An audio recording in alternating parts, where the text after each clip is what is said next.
Hello. Wake up. Ru ơi, dậy nào con. Ru ơi. Dậy chàng trai. Trễ con.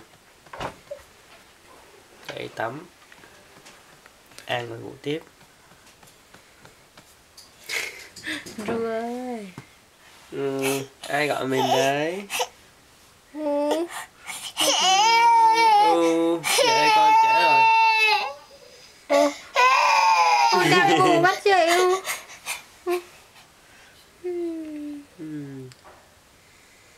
Dậy đi con.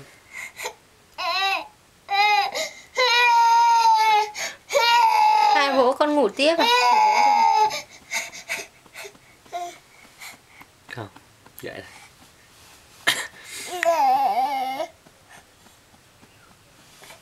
Ngủ tiếp.